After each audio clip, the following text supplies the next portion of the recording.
like Chris Brown and Rihanna had their whole altercation was because Rihanna had sex with Clyde Davis. They were tossing her around. She was so young.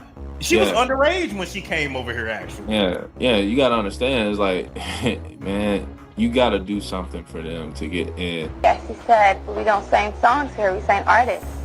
And there was this little pause, and I was nervous. But then he said, and we're interested. And there was this sudden feel of relief. But then he said something about a window and a door or something. Oh, then he said, he did it one more. I did a lot of homework on you, Miss Lady. He said, there are two ways to leave here, either through the door with the deal signed or through this window, and we're on the 29th floor. So you gave her the herpes that she gave to Chris Brown. Rihanna was only 14, 15 when he started fucking with her and signed her to death. Signed her that night. We didn't let her leave the office. Really? The 3 in the morning was when that contract got signed. So from the meeting around 3, 4 in the afternoon, we signed it by 3 in the morning. Wow. That day I was absolutely certain. How often does that happen? I mean, that's not often. That's unheard of, right? That's not, yeah. I mean, to get lawyers to draft up contracts and then the other side to agree to contracts in 10 hours that's retarded. Say what now? The internet just detonated a decade-old story and aimed it straight at Rihanna, dragging Chris Brown and Jay-Z into a narrative that feels less like gossip and more like a power war script. Allegations about infidelity, exploitation, and secret medical reports are being framed as the real reason behind the 2009 assault case, as if history itself was edited by a corporate machine. That's the hook. That's the emotional grenade. Psychologically, this resonates because people already suspect that megastars don't just rise. They're engineered. And when someone suggests that Rock Nation or industry executives covered something up, it fits the archetype of powerful institutions protecting their own. But here's the calm layer. No court has verified these specific STD claims. No authenticated hospital document has been publicly validated in a legal setting. Critics argue that where there's smoke, there's fire. Yet repetition across blogs and live streams doesn't equal evidence. It equals amplification. And amplification, in the algorithm era, can turn speculation into perceived truth overnight. If audiences keep treating viral claims as courtroom verdicts, the next scandal won't just damage celebrities. It'll erode public trust in reality itself. So the real question is, are we uncovering truth or manufacturing it in real time? What are some of the stories you've heard about this? I heard stories like the reason why Chris Brown and Rihanna had their whole altercation was because Rihanna had Clyde. But listen, I know they might try to come after me or something like that, but this is what I'm hearing from other people, and it makes sense. Rihanna, of course, is coming from an island. She ain't no U.S. citizen, so she's going to do anything as possible to do whatever she wants. And I heard that she had with Clyde, the one that discovered Michael Jackson, of course, and she caught herpes from gave it to Chris Brown, and that was the whole reason why those guys were fighting. And that's why they tried to protect Rihanna's career that whole time, and that's why they were trying to tarnish Chris Brown, but they can't tarnish him because this guy is very intelligent. And yeah, that's the story. But I've never heard that. Wow. Yeah, I heard that from quite a few people that's in the music business, and damn, Rihanna was. They were tossing her around. She was so young. She was underage when she came over here, actually. Yeah. You gotta understand. It's like, man, you gotta do something for them to get in. And I know quite a few people right now in the business that are trying to make it in the music business, and they're very young. Some people lie about their age too. Some of them say they're 17 or 16, but they've been lying for years. Yeah, that's like Mila Kunis from that '70s show. She's married to Ashton Kutcher now, who was at those Diddy parties too. Yeah. But when she came over here, she was actually 14. She wasn't 17. So yeah. But that stuff is real, man. Like that is a real. Here's where it escalates. Multiple voices repeating similar allegations creates an illusion of confirmation. interviews, assistants, side characters. Suddenly it feels like a chorus. And psychologically, voters and viewers respond to patterns.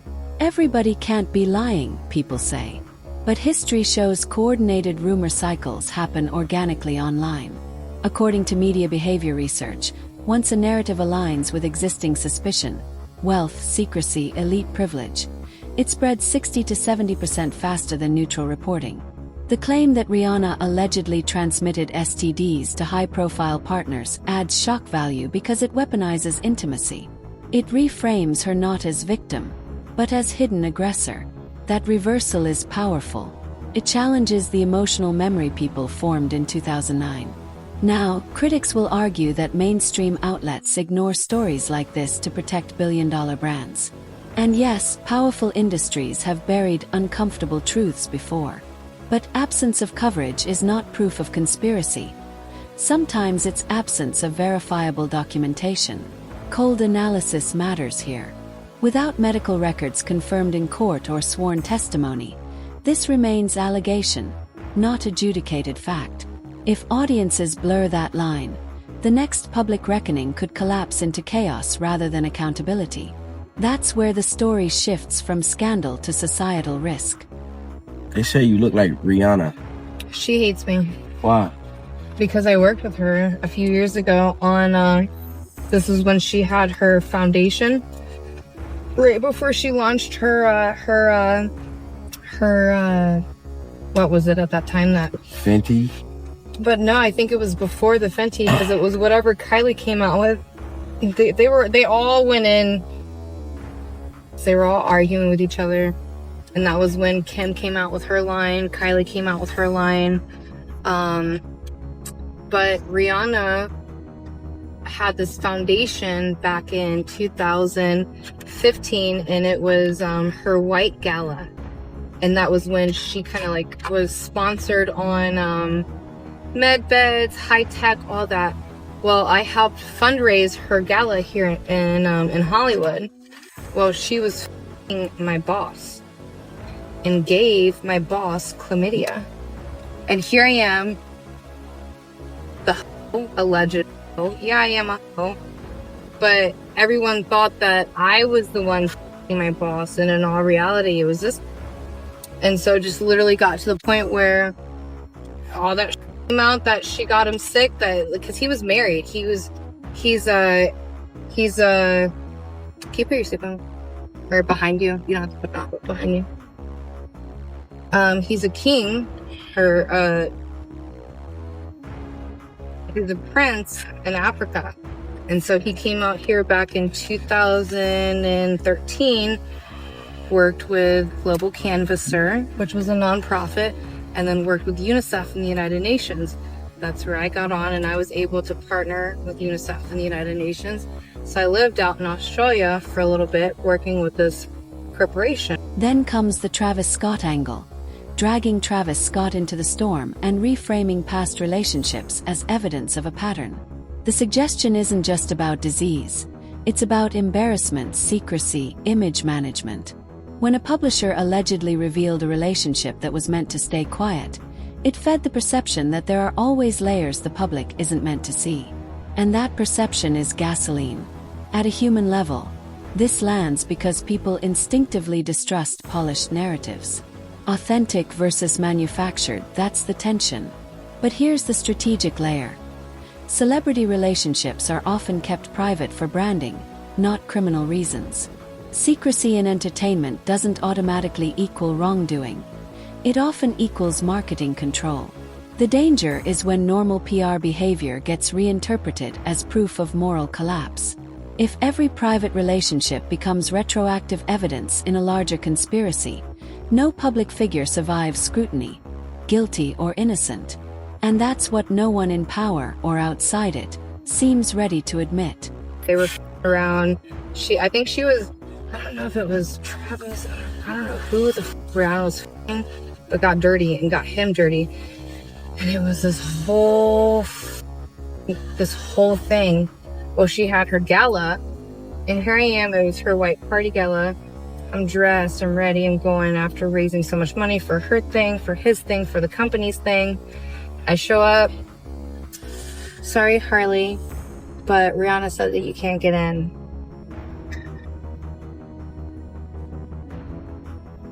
Okay. Okay, cool. Okay, cool. And that was in 2016. And then after that, I ended up partnering more on board with her ex-boss. And his name was Lil Mac. Lil Mac Tubaya. What the f are you doing, you fat fuck? No, that was my late. But yeah, she hates me. There's that Foundation song that she came out with, and that was like I don't lie about this shit. Like it's to the point like the alleged $10 million lawsuit from 2012 is being revived as the missing puzzle piece. Anonymous filings, dramatic language, references to self-inflicted injury. It reads like a courtroom thriller. Some speculate it was Chris Brown behind it. Others connect it back to Jay-Z and betrayal narratives. But here's the cold truth. Speculation about anonymous lawsuits doesn't equal Okay, you never signed no paperwork. I just didn't want to put my family's life on the line. Jay-Z gave her the herpes that she gave to Chris Brown. Rihanna was only 14, 15 when he started her and signed it. When figures like Jaguar Wright double down in later interviews, positioning themselves as insiders who saw everything, it adds a whistleblower aura. Truth teller versus machine. That archetype is powerful. It mirrors political populism. One voice against the empire. Psychologically, audiences reward that defiance. Feels brave. But bravery and accuracy aren't the same currency.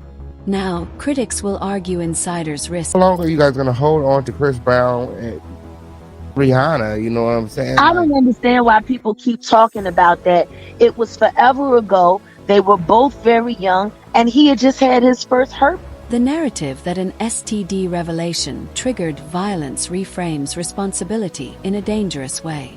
It implies causation, suggests provocation, but legally and morally, assault is a choice, regardless of emotional context. And that first night, when he had that outbreak and he busted in his house and said, "Where the f is this dirty at?" I can't fault him for that. He had this is beautiful. Oh, wonderful. Chris Brown, she didn't ruin him. She ruined him at 19 years old. He's got the Jay-Z piece. Oh. And it's unfair. Because now that's a part of his story. And Rihanna ain't innocent. Because she was in there giving that job in the coat closet when Chris Brown came in. She always f***ing something. Then he said, "I'm f***ing done with you," and he stormed out of his house, got into his very expensive car, and Rihanna chased after him. She gets in the car and started fighting on him because he embarrassed her for calling her and saying in front of everybody that she gave him the herpes. Davis's house the night before the Grammys. She in the car trying to f*** him up. They're speeding on the Pacific Coast Highway, and you know Pacific Coast Highway, very steep. She could have killed the with him while he was trying to just get the f*** away from her. Because Lord knows he couldn't get away from the herpes. Oh. And he hit her back. Calm down. My. And all of this is happening while he's doing damn near 100 miles per hour in a sports car on Pacific Coast Highway while he's still trying to register that he is beautiful Chris Brown and his is now trash at 19. My. Because he got set up with a bitch that was foul, who gave her herpes. And that's what happened. And people wonder why I speak up for Chris Brown. That's why. And if I'm lying, all of them can sue me, even you, Riri.